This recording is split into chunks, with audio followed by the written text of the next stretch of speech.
This is the Hidden Killers podcast with Tony Brueski. Featuring former FBI Special Agent and Chief of the Counterintelligence Behavioral Analysis Program, Robin Dreeke. We were talking earlier about her testimony, how she came across. I'm going to play a clip here of some of her testimony. And on the other side, let's discuss what we both see here. Let's take a look. But on this day, you weren't concerned about him coming over? No, I knew he was coming. Okay. And when he came over, your mother and Emerson went to the park? I believe they were headed there. I'm not sure. I think they were down the driveway or on the sidewalk, something like that. They were on their way there. You weren't so afraid that you wanted your mother to stay there and watch? No, we were just packing to move. Okay, so you weren't afraid? I definitely didn't expect this to happen. So it was of you that your mother left? Yeah, at that time. Okay. So if I heard you right during your direct, you said he bumped your shoulder twice. Body check, I don't know if that's what you called it. He walked into you with a box, right? Yes. And then at the end, you say he slapped you? He hit me. I wouldn't know how to classify it. He struck me, he hit me. Was his hand open or closed? I don't remember. Okay. And because of those things, you claim that you thought he was going to kill you? He had never hit me before. Okay. And you thought he was going to kill you? He wouldn't let me leave. I tried to leave. He stopped me. The question is, you thought he was going to kill you? Yeah. Okay. Now, when you were in the bedroom, you decided to get your firearm. And it was where? It was in a storage bin on top of the laundry basket. Okay. So I'm going to show you State's Exhibit 52. If you could turn around and look at that. Where was your firearm? It was in the bin on top of the basket. Here? That's the basket. The laundry Where was basket. the bin? It's that right on top. Okay. So it was in here. Yes, ma'am. Why would you have a firearm in there? I had just emptied all the furniture and everything out of my room, and it was kind of like what was left from my drawers, and so it got put into a bin. Okay. And that was not your only firearm in that room, correct? Correct. You had a firearm in the closet. My carry gun was in my backpack, which was my purse at the time. So in this room, with a mattress and a broom and a hamper, you had 2 firearms. Yes. So you go into the room and you grab your firearm. Is it in a holster? I don't remember. Okay. And you claim that Doug does what? He came and slammed the door open. He was standing in the doorway. He said, "You're fucking done." He said, "You're fucking done." And that made you fear for your life. Yeah. What did you get out of all of that? It's all over the place to me. Yes. She definitely believes a lot of what she's saying. She doesn't come across as a very deep, reflective thinker on certain topics, certain things. I mean, she knew the firearm where it was. Why was the firearm loaded in the house for someone who typically doesn't use it that frequently? I was curious about why she actually has a carry firearm. Does she constantly feel her life was at threat? For someone that young, and also how could she not know if it was in a holster or not? I mean, it to me is like either have a holster or you don't have a holster, and when you keep a firearm at home, you either know it's in it or not in it. Yeah. So to me, that there was not a lot of deep thinking, not a lot of credibility with some of the things she's. In other words, the things that she should know, she didn't seem to know. but she seemed believable at points. It seemed a little contrived at other points. I mean, to me, it kind of seemed all over, so saying what I said the way I said it, there's a lack of congruency of behavior.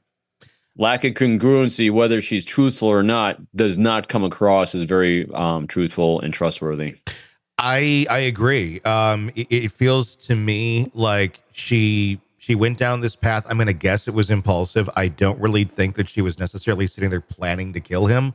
I think she went to an extreme that one day. I don't know if she truly believed her life was in danger. Maybe she did. I mean, considering the way Doug had spoken before and what he talked and the way he was acting, if you are an overreactor, if you're an impulsive person, I can see how one could perceive that. It may not be reality, but a personality like that, perceiving that. But the fact that she's gone down this road so far, she has no choice but to keep going down this road, and she's going to throw everything she can at it, every over-the-top acting that she can, because this is her journey.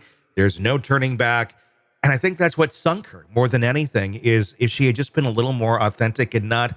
I think there was times here where there didn't need to be extra tears, where there didn't, because there really were no physical tears, which was noted.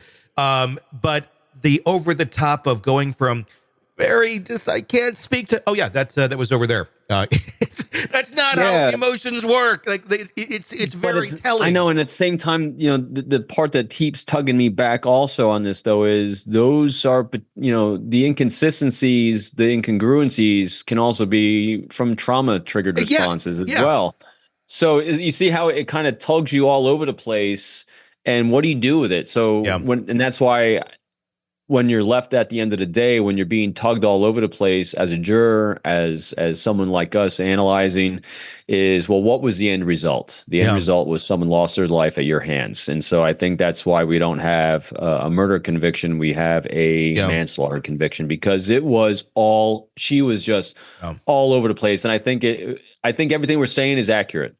I think it's a little bit of it all, and which makes it very muddled, which makes it, like we've seen with this case, it's been very confusing, because I still do not think she's a deep reflective thinker on a lot of things. That's why even I don't, like you had said, Tony, I don't think there's a premeditation in here, but that's not to say that it's not been planted in the back of her head as a solution. Yeah.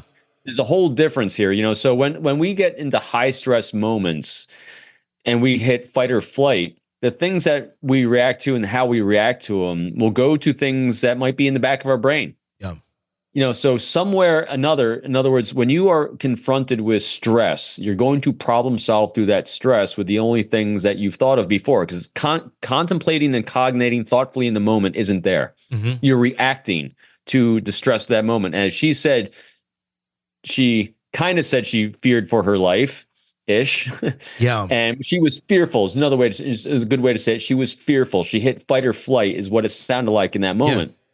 For some reason, her solution to fight or flight was not to hide, was not to run. He hit her for the first time, she said, which I'll believe. Sure.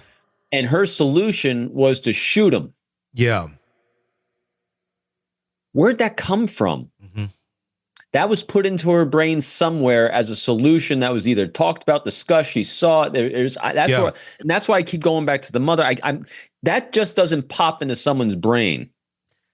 Yes. Well, and my other question is, too, she has a little girl that's running around this house. Why do you have a loaded firearm sitting in a laundry basket in your bedroom? Like, perfect place for a child to... Kids like laundry baskets. They just do. I don't know why, but they do. When I was a kid, it was like, oh, laundry basket. And you have a fucking 45 in it?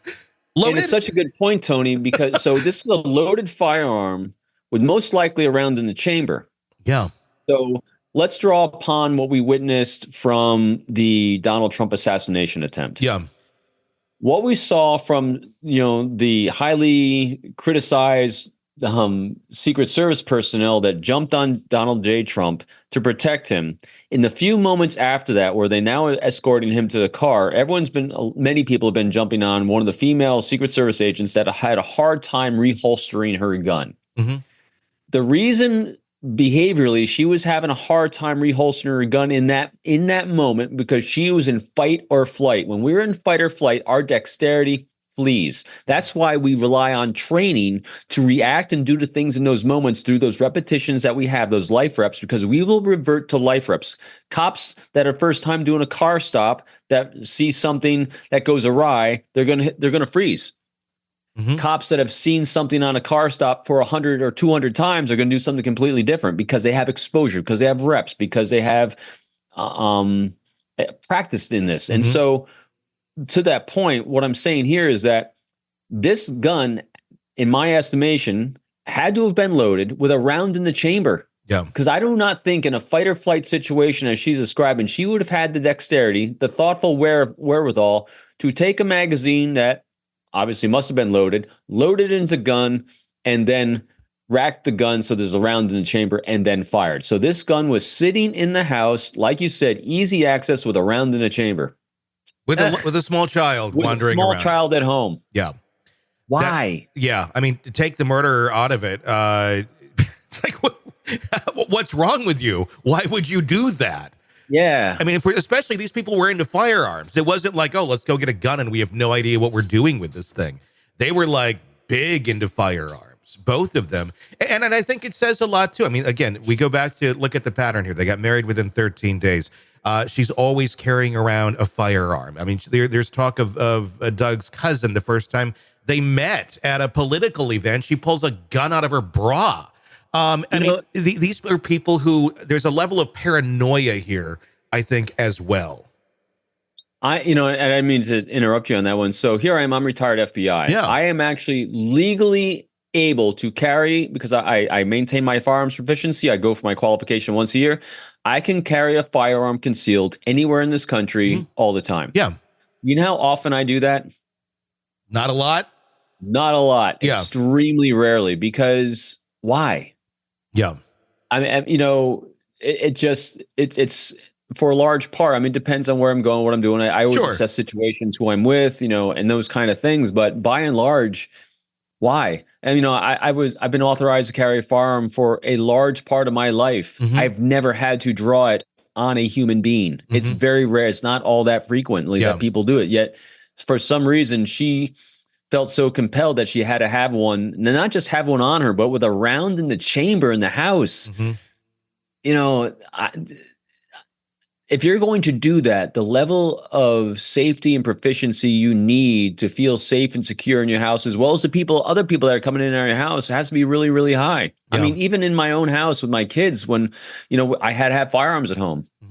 I trained my children as soon as they were aware enough of that, what daddy did, about what to do when you're around a firearm, what you do if you ever saw one in anyone else's house or our house, who to go to, what to do, what not to do. I mean, it was relentless on safety protocols. And I never, ever kept one with a round in a chamber in the house, ever. Sure. Yeah. I mean, it's not hard. If you need to get one in, you can throw the clip in and pull it back and you're good.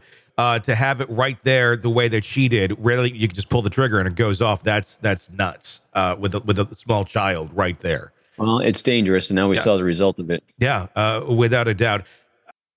Are you ready to listen to this podcast ad-free? Then hit subscribe to the True Crime Today Premium Plus channel now on Apple Podcasts. You'll instantly have access to all of our episodes labeled Advance Ad-Free. You'll hear the interviews before everyone else and with no interruptions. No interruptions. Subscribe to the True Crime Today Premium Plus channel now on Apple Podcasts. And start binging now.